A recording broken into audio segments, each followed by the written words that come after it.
Whodey, Bengal fans. He is Mon. I am Jake. Eric is behind the scenes. This is the Bengals Pulse, the heartbeat of our Cincinnati Bengals.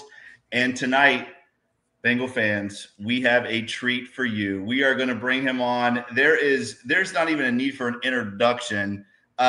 He is the voice of our Cincinnati Bengals, the voice of the Cincinnati Bearcats, the man, the myth, the legend, Dan Hoard. Let's bring him on. Dan, how you doing, bud? Mon, Eric, how you guys doing? I appreciate the invitation. Always great to catch up. Man, it's good to see you. It's good to see you. How you been doing? Life is good. I'm excited about training camp in 37 days. How does that sound? I know, it's crazy. I'm doing the daily countdown, and it comes quickly. So once training camp begins, we can all anticipate the march to San Francisco or San Jose in early February. Yes. How's that? Yes. I think that is a perfect way to win our first Super Bowl is in San Francisco, the team that ruined my childhood. Mon, how you doing? I'm good. I don't want to talk about the 49ers right now, but you're right. There's some trauma there. I remember those Super Bowls like it was the other day. But I hope our team gets to San Francisco to play and win that first Super Bowl. Dan, thank you so much. I'm such a big fan. Your Bengal content is second to none. It really is. It's good stuff. Mon, thank you. I appreciate that very much. Well, again, Dan, thank you guys. Thank you so much for coming on the show. Obviously, you know we're huge fans of you here on the Pulse, and we know you just got finished with a very busy month or two there. Let's get right into it, Dan. Obviously, the talk right now is Trey Hendrickson. There's no way around this. Now, you just recently stated that you thought maybe there is something that can happen here in the coming weeks. Obviously, we have heard that the Bengals have reached out to Trey Hendrickson again. Where does that all stand right now, Dan, with Trey? What do you know right now in that situation? Well, I may be naive, but I still maintain that Trey is going to play for the Bengals this year. I don't know if it will be on a reworked contract from what he's scheduled to make this year, or if they're ultimately able to come to an agreement on a 2 or 3 year deal. I hope they do. Trey should be a Bengal this year. I think the defense needs him. He wants to stay, but negotiating is negotiating. And obviously when the Browns gave Myles Garrett $40 million and the Raiders gave Crosby 35 and the Texans gave Hunter 35 point something, whatever it is, that made this all more complicated. Trey thinks he deserves to be paid along the same lines as those guys. The Bengals would obviously like to bring that number in a little bit lower, especially after what they're paying Jamar and T now. So hopefully they can find the middle ground and get this done. And not just for, this year, but hopefully for 2 or 3 more. Yeah. Dan, the Bengals easily the most talked about NFL team this offseason. You just mentioned Chase and Higgins contract, talking about Hendrickson. So many changes, so many unknowns. We have new coaches coming in, the youth movement from the last few drafts. Hopefully they can, get them up to par and producing a little bit more. Have the Bengals done enough this offseason to get us back in the playoffs? It's really impossible to say. I like the things that they did. Could they have done a little more? Sure. Might they still? Maybe, depending on what happens at training camp. I do think this team is capable of winning a Super Bowl. The offense is going to be one of the highest scoring in the NFL. I think that's a given if Joe Burrow stays healthy. And as I think we've all said, the defense doesn't need to be top 5 in the NFL, but it can't be bottom 5 again. Al Golden has to elevate this defense to at least middle of the pack. I think they have enough talent to do that. I think Al is a phenomenal coach. I love Lou Anarumo, but I think Al might be an upgrade. We'll see. I think this team is capable of winning a Super Bowl. So I guess in a roundabout way, my answer to your question would be they did enough, even though I suppose they could have done a little more. Yes. I just want to follow up just real quick. Do you think like Scott Peters and Golden, do you think that they could get 5, 10, 15% more from some of these existing players? Do you think they're going to be able to get that out of them? Yes. And I would add Jerry Montgomery to that list too. And maybe we should throw Mike Hodges in there as well. I've been extremely impressed by all of those, or all four of those new assistant coaches based on the OTAs, the mini camps, and then ultimately the 3-day mandatory camp that took place last week. It's not that the guys that they've replaced were bad coaches, but all of these guys are younger than the guys they replaced, in some cases significantly younger. I think there's something to that. I think that the Pete Carrolls of the world that seem genetically 20 years younger than they are a rarity. I think it's a young man's game and a young man's sport. The hours are ridiculous. The energy level required is ridiculous.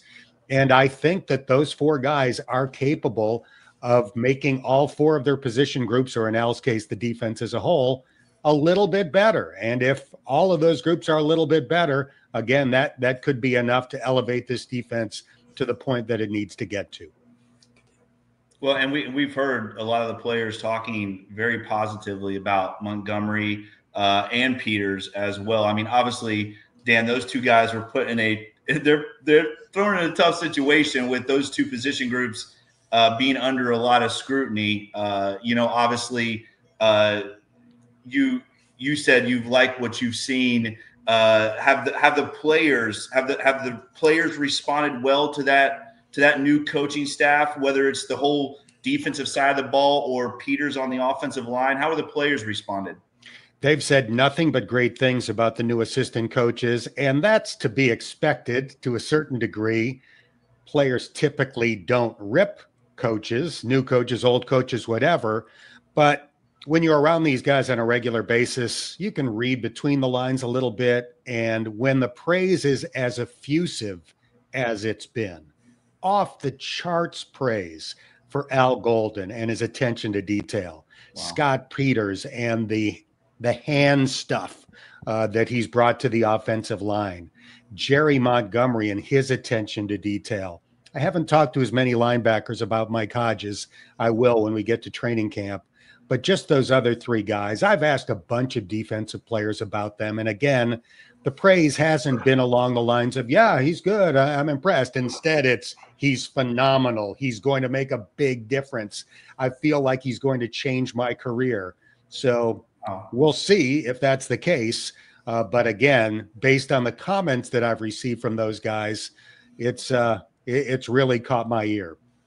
Oh, that's good. I mean, that's very good news. I think as Bengal fans, we were hoping that was going to be the case, right? Because obviously, it with the way the defense played last year, and there was a lot of, again, scrutiny behind that side of the football. That's very good to hear. Let me shift gears to the players. Obviously, we have we are big fans here of your daily takes. They're absolutely incredible. So we have seen Joe Burrow do his thing. He looks like he's in middle season form already. The receivers, you've talked about Yoshi. What are some players that have really jumped out to you? And we could talk about OTAs and mandatory minicamp, but what are some players that have really jumped out to you? Well, Yossi would be very high on the list. And it's interesting because a year ago at this time, I think a lot of people were talking about how much growth they had seen in Andre Iosivas after he worked with Drew Lieberman, the wide receiver guru that he and Chase Brown have worked with now each of the last 2 years. So when you have that many people last year talking about a guy and how much he's gotten better, you don't really expect to hear it the next year. I mean, how many jumps can you take, right? Yeah. From off-season to off-season. But again, people have been effusive in their praise of Andre. And there's been a lot of attention paid to Jermaine Burton in the off-season program, and for good reason. I think he's done everything right so far. Let's hope it continues. His professionalism, his attention to detail, all of that stuff has been good. I think he's gradually winning back the trust of his teammates and coaches. But because that's gotten so much attention, I feel like Andre Iosivas has flown a little bit under the radar with the fan base. that might have changed very late in the minicamp process, particularly after the one great throw that Burrow made where Andre caught it in the middle of 3 defenders, and that got a lot of play on social media. But I think Andre Iosivas really has a chance to take a significant step forward in how much they're depending on him.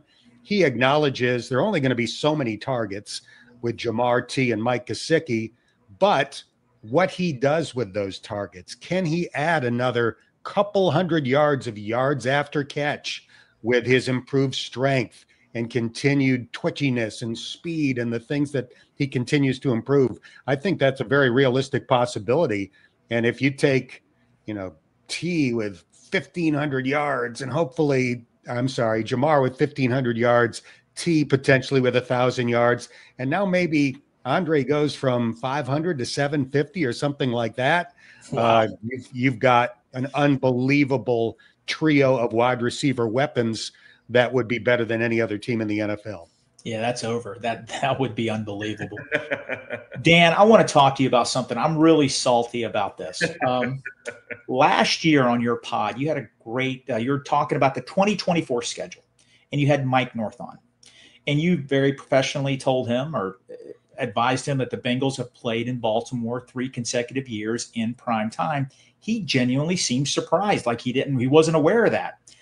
I don't remember the exact comment he made afterwards, but he said something like, we'll have to address that next year. Well, he definitely didn't do that. And I'm sorry, 4 years in a row. I don't want to be a conspiracy theorist here, but how can that happen? It's frustrating. And their record in prime time in Baltimore against AFC North foes is pretty impressive, and it's hard to win there. And it puts the Bengals at a disadvantage. I'm frustrated. Other Bengal fans are. And I think Jeff Hobson had an interview with him in the Bengals.com. What's your take on that? Well, your memory is good. He did say something along those lines on my podcast last year. I had a different NFL executive on immediately after the schedule release this year, Hans Schroeder, who's from Cincinnati. And again, I'm sure he was aware of it, but based on my Q&A with him, I didn't get the sense that he understood just how frustrated Cincinnati is that this just keeps happening year after year. I did hear Mike North on somebody else's podcast address it a little bit more directly than Hans Schroeder did on mine. And basically he said that, they already had Baltimore playing in a Thursday night primetime game somewhere else. And it just was hard to flip-flop that game. And the Bengals kind of got, the short end of the stick. At least this year, the Bengals do get an AFC North rival in primetime at home on a Thursday. It's Pittsburgh. I wish it was the other way around just because of the streak and because Baltimore's likely to be better. But that's not the way it played out this year. I'm pretty confident in thinking there's no way in God's green earth it's going to happen again next year. It will be fun to see it on Thanksgiving night. Again, I wish it wasn't in Baltimore. I wish it was in Cincinnati. But the eyes of the nation are going to be on that game, and it's not out of the question that could be one of the highest rated regular season games of all time. I don't think that is a far-fetched possibility. And it seems like, just to jump on that too, it does seem like, Mon, you were talking about the fans we are not very happy about, but it seems like that kind of spilled into the locker room. I mean, Joe Burrow really doesn't talk very much about those extra things, but he made a point of it to talk about that exact issue that Mon just asked you about. Is that something that the players talk about when they look at when that schedule is released? I'm sure they do. Joe is really the only one that kind of semi-complained about it in the media, and even Joe did it in kind of a joking way. Right. Nobody's really come out and said we got screwed. Right. I don't think they want Baltimore to feel that good about it. Right. But yeah, when that came out, I'm sure the guys that have been here for 2 or 3 years all said, again? Right. How can this be happening again? They're just going to have to go and win the game. I mean, not for a failed 2-point conversion where 78 penalties could have been called last year. The Bengals would have won that primetime game in Baltimore. So let's see if they can go there this year and get it done. Well, let me ask you. We talked about obviously Yoshi. You talked about how well he's looked. Let's talk about this rookie class and what you've seen so far. Obviously, we don't need to go into the Shamar Stewart debate, but the other guys. Again, I think we can all see that probably the first 3 or 4 picks in this draft are going to be playing a lot of football this year for the Cincinnati Bengals. And they're going to have to, really, Dan, right? I mean, they're going to have to come out and play and be successful. But let talk a little bit about what you've seen from the rookies, because we go through and we kind of obviously read who's starting today and what does it look like and all those type of things. But start with Knight, what you've seen with Knight, and obviously the position he's got to fill with Jermaine Pratt leaving. And then if you could maybe talk a little bit about that rookie class and what they've looked like so far. All right. Demetrius Knight is 240 pounds and fast. He is going to bring legitimate thump to the Bengals defense, and I love it. I had Greg Cosell on from NFL Films on my podcast a few episodes again. He said he was the best run-stopping linebacker in this year's draft. So we know this team has struggled to stop the run over the last 2 years. I think Demetrius Knight at the second level and TJ Slayton up front are going to play a very big role in improving that run defense. Do we wish Demetrius Knight was 2 years younger? Sure. Would have been nice if they could have got him when he was 23. But in this day and age, with guys playing at different schools and getting an extra COVID year and having longer college careers, more guys are going to come into the draft at 24 and 25 years old. That's just how it is. It might mean that his tenure in the NFL is a little bit shorter, but he's going to be in his prime in the next few years, and he's going to start from day one. So I hope he plays as well as he's looked so far.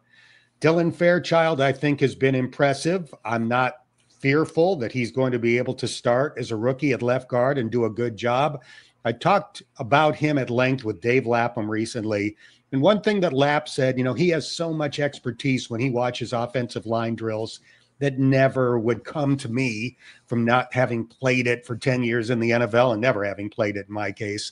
But the thing that he said about Dylan that I really liked is he's got great pad level already.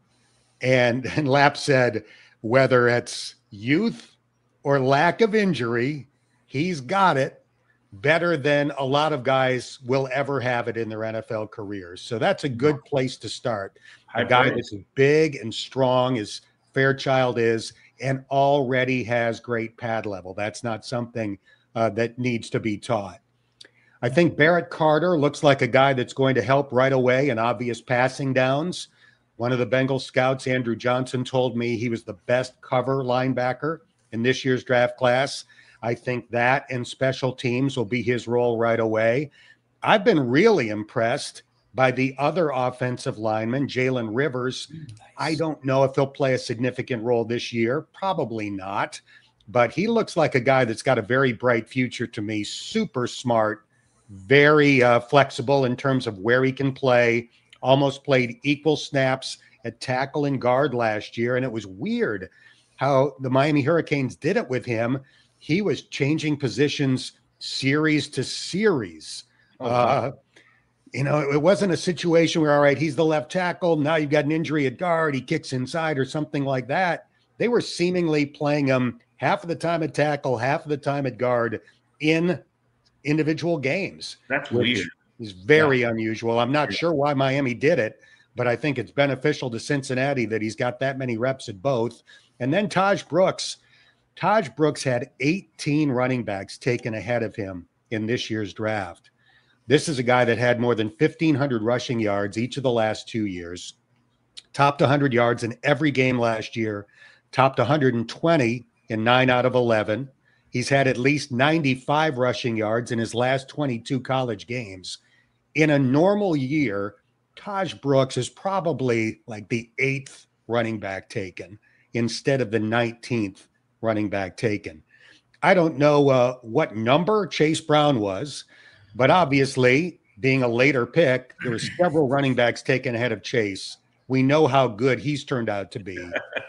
I don't think Taj Brooks is going to necessarily be that good, but this dude can play. I saw it from watching him compete against UC last year, where he had 172 yards on 32 carries. And I think his last 4 carries of that game went for 15 or more yards. So he was getting stronger as the game went on. And as everybody else was wearing down, he seemed fresh as a daisy. So I like all of their picks. Hopefully Shamar gets signed soon, and we see him suited up and practicing on day 1 of camp. Agreed. Dan, I'm a West Virginia fan, and Taj Brooks has throttled us. He was one of my favorite draft picks. I love him, and he's going to be that hammer for the Bengals rush attack. Let me ask you, you just mentioned Dave Lapham. He's been with the team for over 50 years. A Ring of Honor is coming up. Hopefully he gets in there. He should have been in there already, for his years of dedicated service to the Bengals. The Bengals did announce some upcoming changes, potentially. We don't know what they are. What would you like to see change with the Ring of Honor? I would like the Bengals to adopt a formula similar to what most Halls of Fame have, in that once you've reached a standard number of years after retirement, you are eligible for the ballot. So whether that's 5 years, 10 years, whatever the number might be, I would like basically everybody to be eligible once they hit that number. So the Geno Atkins, the AJ Greens, whatever. Now, the tricky part there is that fans probably have, short-term bias. They fall in love with the more recent candidates, and that might favor them for getting in. But I think at this point, that's probably the fair way to do it. I don't know if that's what the Bengals are thinking when they announce that there will be changes coming after this year's vote. But to me, that seems like it's probably time to do something like that, where some of the more recent players who have been retired now for a few years will be eligible to be voted on. And listen, when they do put AJ in, they have to let you announce it, Dan. I'm telling you right now, I don't know if you remember this, Dan. The first time you were on the Pulse 3 years ago, I asked you to do an AJ Green call, and it was absolute just a thing of beauty. It was money. I will never forget that. I will never forget that moment. Dan, they have got to let you put AJ into the Ring of Honor. Let me ask you real quick, what are your thoughts? Because I think one thing we've talked about here on the Pulse is with this Ring of Honor is maybe when they started it out, maybe the first couple years putting in 4 guys, because it is a very big class, and there's a lot of catching up to backlogs. Yeah. Like a backlog of players. Obviously, everybody that is up for it this year deserves to be in. I don't think there's anyone that does not deserve to be in the ballot this year. Is that something that was ever discussed, that maybe they would do the first couple years with more than with 4 guys maybe, and try to get that backlog cleared up? It's definitely been discussed.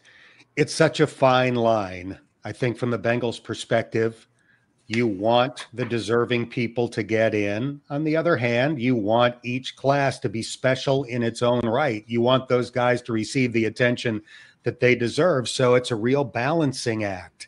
What's the right number? Is it 4? Is it 2? Is it 3? Maybe that's another thing that's going to be considered when they discuss things at the end of this class. I don't necessarily have the right answer for tweaking that.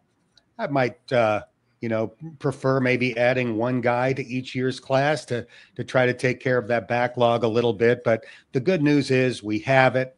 It's been awesome so far. The fans have loved it. The guys that have been selected for it have been incredibly honored to be parts of the first few classes. And you mentioned Dave Lapham earlier. This has kind of been my standard joke this year about the Ring of Honor, but I have been saying that I have 3 wishes for this year. Number 1, a cure for baldness. Number 2, a Bengals Super Bowl title, and number 3, that Dave Lapham gets into the Ring of Honor. This is year number 50. 10 as a player, 40 as the radio analyst. Wow. So he has now been will be part of 50 years of Bengals history.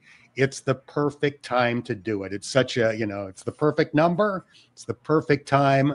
I think the fan base that's been voting on this recognizes his contributions on the field and in the broadcast booth over the years. And I've got my fingers crossed that this is the year that he gets in. Let's hope so. Whoever's taking, go ahead, Mon. Go ahead, Mon. No, Eric had a question. Let's get Eric up here. There he is. Yeah. Eric. So, yeah, I get to give you the last question, but before I got to say, I've been pounding the table that the Bengals should have put Dave Lapham in. That's the one thing that I'm out there. They should just put him in. They shouldn't make us vote on him. He should be in for what he means to the Bengals organization. They've got a survey. They've asked the season ticket holders. Jake and I are season ticket holders. And that's one of the things, if I'm kind of holding off on my comments because I feel like for what Dave's done as a contributor, plus as a Bengals player, and just everything he's done out there, the man should automatically be in. And I'll give one other take. Whenever the great Dan Hoard chooses to hang up the mic, he should walk into the Ring of Honor as the voice of the jungle. First time, baby. First time. Yeah. Very nice of you to say. Hopefully the year that I decide to hang it up is in the distant future. I would like to do this for as long as I possibly can. I love it. As for Lap, I understand your sentiment, and in one way it makes sense. On the other hand, if you are the other players that aren't in yet, how would they feel about it? Yeah. There are 9 guys on the ballot this year. How would David Fulcher, Jim Breach, Reggie Williams, James Brooks, Lamar Parrish, et cetera, feel about Lap just being put in while they have to be voted in? Yeah. I'm not sure that that's fair, but I do think that the fan base loves Dave Lapham, appreciates Dave Lapham, and I'm very optimistic that this is the year that he gets in. Yeah, we love him because he's us. In the booth, he is us. He gets so excited, just like us. We're all for it. We have said that they should put them all in and let us start voting on those guys that come eligible. That's what they should be. Every guy on that list should be in the Ring of Honor, and they should have been there 20 years ago. With that, we're going to get you out of here on this last question because we know we want to be respectful of your time here. Bengals fans, if you don't know, you gotta follow the Bengals Booth podcast. That's one of our favorite things outside of the Bengals Pulse. You know what? It's more, we listen to it quicker than we listen to the Bengals Pulse. We love it. But if you're not following Dan, if you're not following Dan on X, you need to go out there because Dan's giving us a takeaway a day until training camp. Everybody's trying to get content out here, and we go to Dan for the takeaway. So with that, I don't want you to spoil anything big that you got coming for takeaways, but can you give us maybe a surprise, something that just surprised Dan Hoard from this offseason? A surprise. Not sure that I have a surprise, but like I said, we're 37 days from the start of training camp. I have promised that I will do a daily observation on X with video, typically with quotes. I've got a little map of the things that I'm planning to include between now and then. So it's a pretty good list of players, coaches, interesting things that people have said. I think people are going to enjoy it. They're little bite-sized nuggets that will help us get through the next month until practice begins. So I'm not sure that there are a bunch of surprises in there, but I do think there's some interesting quotes and some interesting content. I will say this. All right, this isn't a surprise, but I will say this.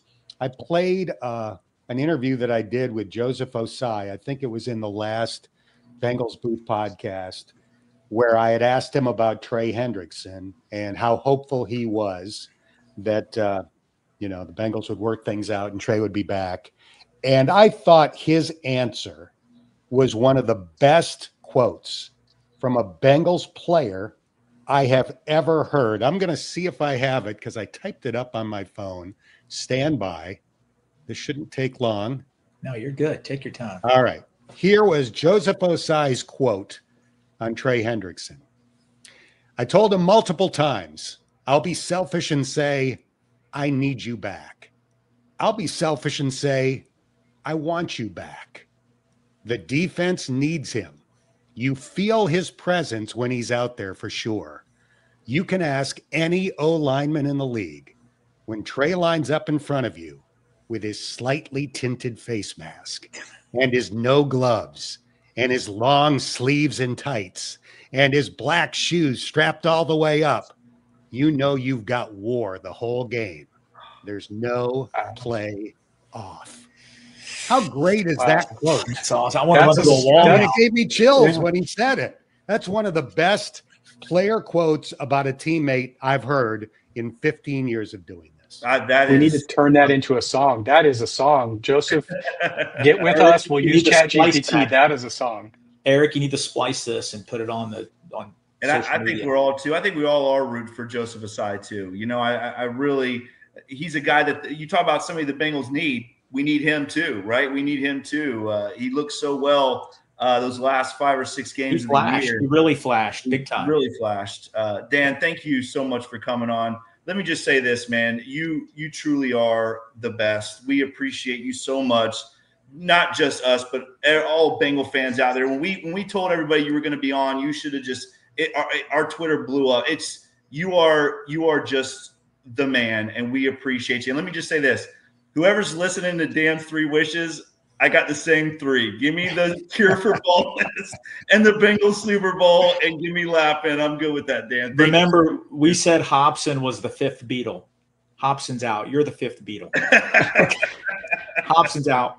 He's going to be like the road guy. But you're the 5th Beatle now.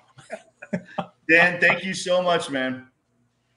Oh, you're muted. Oh, you're muted. You're muted. You're muted.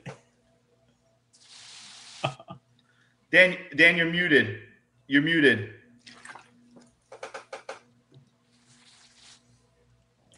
Oh, there you go. No. You're muted. Yeah, now you're good. What were you saying, Dan? Nothing. Okay. All right. Hello. Yeah. You were muted for a few seconds, but thank you so much for being on. I don't know what happened. You're good. Oh, there it is. All right, Dan. Thank you. Hey, I've clicked Mike. Now I can't hear you. Now you can't hear us. We can hear you. Well, give me a thumbs up if you can still hear me. Okay, you can hear me. I, for whatever reason, can't hear you. I have fixed my mic, so that's good. I'm in my kitchen. You can see the coffee cup artwork behind me. This room has fairly high ceilings, and that's good because my head is growing from all of these compliments that you guys have been dishing out. I do appreciate them. And since I will not be able to hear you say goodbye, apparently, thanks for having me on. Look forward to doing this again down the road, and enjoy the rest of the off season until camp begins in late July. Thank you. Thanks, Dan. Good day, man. We appreciate you. Awesome. What a great guy. Awesome. I don't want Hobson mad at me. He's still a Beatle. There could be 6 Beatles. Jeff, Mon did not mean that. His mind right now, he's got Edmonton Oilers game 6 tonight. His mind is all over the place. Jeff, you're still the 5th Beatle. We'll give Dan, he'll be the 6th. If I knew that was going to come, I would have had Jeff queued up to come in right afterwards, and then had him rebut that, and he probably wouldn't have disagreed. But yeah, great stuff from Dan. Thanks, Dan, so much. That was a great show, guys. I really enjoyed that. I love guys. I don't know about you, but I love hearing about the rookies and how well these guys are looking right now, because we've talked about this on the show, how important it is that this draft class hits, right?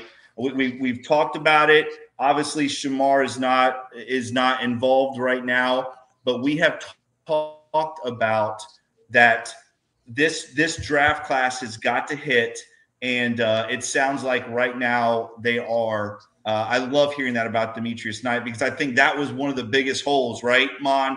Jermaine Pratt leaving, filling that role with we've seen what kind of a leader he is already.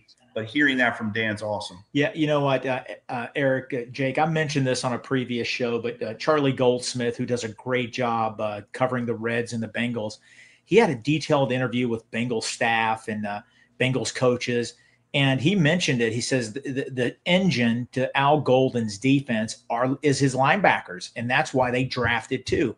You know me, draft weekend, I was a little like, I don't question their talent. Why draft 2 linebackers out of 6 picks? I just couldn't wrap my head around that. Well, it made sense with Charlie Goldsmith's comment, interviewing other coaches. If you don't have linebackers in Al Golden's defense, you're in trouble. So that's why he needed to go out and do that. And don't forget Owen Burke from Philadelphia. Yeah. So They needed to sort of revamp that unit a little bit because it's going to be it's the engine to make that whole unit work. And that was great to hear that about Demetrius Knight. Yeah, and I think too, like, you know, you as we look, I thought this is what I thought was interesting about that the linebackers is, you know, Dan talked about sources saying that Demetrius Knight was the best run stopping linebacker in the draft, and that Carter was the best coverage linebacker in the draft. So the Bengals, you know, let's be real about this. The Bengals got knocked on both of those picks, but what we are hearing from camp is that Al Golden knows what he's doing, and that could be a very good thing, Bengal fans. Eric? Yeah, well, I mean, that's like Bill Parcells' old quote, you know, if you want me to cook the dinner, let me shop for the groceries. And that's exactly what they did with Al Golden. They, you know, they took money out of Dan Pitcher's pocket to do it. You know, Dan Pitcher needed a couple starting guards. Well, they thought that Al Golden needed to shop at Publix instead of a Dollar Tree. So they gave him the priority. And I mean, Jake's been pounding the table for how long that improve the defense, and that's where you go. And in hindsight, you know, we didn't like it at first, but you got to be okay with it because if our defense improves by 10%, we're in the Super Bowl. And it's, in my opinion, it's definitely going to be a lot more improved than that. Yeah, yeah, I agree. I know that's a simplistic way to look at it. That's been mentioned. It's very simple, but they can't be any worse than they were last year on that defense or that interior offensive line. They are going to be better. They really are. Yeah. Are they going to be? I mean, the key is how much better. Let's put it that way. And I hopefully, like Dan said, if they get around 18, 16, 17, around that spot, that's going to be good news for the Bengals. Well, that's just it. They're going to be better. They don't have to be that much better. They need to be a little bit better. They need to be one more stop better, and we're in the playoffs. 5 more stops better, and we're playing for a division championship. I mean, can you imagine if it's a top 15 defense? Joe Burrow might be not playing fourth quarters. You know, it could get that good. Did you watch NFL Network last night? I did not. No, I did not watch the championship game. Is that what you're talking about? Yeah, they had the AFC championship game. I don't watch that. That hurt because which one did they play? Second one. 22. They played the second one. We got the ball at about the 40-yard line, going down to kick the game-winning field goal, and then we just got stifled there. All we needed is another 25 yards. It's just football is crazy, man. Game of inches, really is, and that was, I don't know, tough. That was the Jones basically. If I remember, I didn't rewatch it, but that final drive, Jones just like took over, right? Yeah, I mean, we couldn't block him. We couldn't block Chris Jones on that final drive. And you're right, Mon. I remember it now. You know, we're 25 yards away from going back to the Super Bowl, and man, Chris Jones was just unblockable. He looked like he was not on the Super Bowl. But like some of the symptoms from that game, we're still seeing a little bit here, and I think that Coach Taylor, some of his comments, about revamping the training camp to get them a faster start, reworking some aspects of the offense. I still think that they're going to run a little bit more. I think Taj Brooks is going to be a factor come week 9, 10, 11. He's going to get slowly introduced into that offense. And I think 200 more rushing yards could be that difference. Like Eric just said, I think 250 more rushing yards this year could be 3 more wins if we had those last year. One of the interesting things I heard a Ted Karras interview. I'm not sure whose it was, but Ted Karras talked about Scott Peters teaching things that he had never been taught before. I mean, the man's been in the league for how long, played college and high school football, and this new offensive line coach is teaching him techniques, valuable techniques that he's never heard before. To me, that's huge. Now, I don't want him to take Cordell Volson and Cody Ford and make him into solidify them as starters. But if he improves the guys that we got plugged in there as starters and then makes our backups, Cordell, Cody Ford, whoever it might be, improves them as well, you're in for a really, really good season for Joe Burrow. Did you hear what Dan said about Fairchild? He said that that his pad level is good, and that was one of the knocks on Volson. Volson just couldn't get low enough, and he gets Cam Hayward throws him I mean, Cordell Volson is the one that sacked Joe Burrow because he gets thrown on him. And, so hopefully that gets rectified. And that's what was the fair coming from What was the Fairchild stat? He didn't give up a sack in how long? Wasn't there some crazy stat for him like that? Yeah, I don't know. It wasn't like a year and a half or something crazy. It was like, I think it was like a year and a half or 2 years or something like that. But yeah, I know what you're talking about. That's high praise coming from Lap, when he talks about like this guy is so far ahead of the curve for where linemen usually are at that point. Hey, I know we're hitting about 40-minute mark, guys. Listen, this has all been recorded. Just so you guys know, we will be on to we're going to try to get on to the chat. So make sure that you still comment in the chat. Let us know what you think about the interview, guys. Before we get out of here, though, we talked about it with Dan in the beginning of this thing. Obviously, good news in the Trey Hendrickson front. It sounds like that there's a little bit of movement. And again, in this situation, a little bit of movement is better than nothing. Real quick, you guys tell me, we'll start with you first, Eric. You tell me, over under Trey Hendrickson before camp starts is signed to an extension. It happens. Over. Yeah. Eric, I'm the optimist, so I'm always out here saying it's happening on Thursday, and we're going to come on and live. But the Bengals, they wear you down with these things lasting so long. But I'm going to be the optimist. It happens Thursday or the following Thursday, and we'll be live. We'll break the news on air. Trey's got our number. Trey, if you want to break it on the air, call us up. We'll go live. We'll get hundreds of viewers to see you break the news to the Cincinnati Nation. I forgot to ask Dan about mock turtle soup if it's any good. Oh yeah, yes, that you always and yes, that's like I want to ask him about it. Oh well. I think Trey signs before mock turtle soup. Okay, so I'll say that. Whoa. And what for our viewers? When is that? That's the 20th of July, usually around that area. It's a few days before actual training camp. It'll be between 21st, 24th, around there. Won't you be in Cincinnati? Can't you go sneak in and get some of that soup? I'm actually going to be in Cincinnati on the 3rd and the 4th, so I'm 2 weeks away from that. Oh, you're going to see some fireworks. I am. My family reunions in Cincinnati, of all places. I love it. So I'm really excited about it. He says we're family all the time, Jake, but we didn't get invited. What's going on? I know. What is the deal with that? Well, you know what? I will say this, Jake. You do look like an Abelhassan a little bit. I mean, I don't know the beard. You might have a hard time getting on the plane. Hey, listen, they were on the field when I was presented the state championship trophy. What are you talking about? Family. Yeah, for sure. I can't believe that. I still can't believe that story, man. I can't believe that.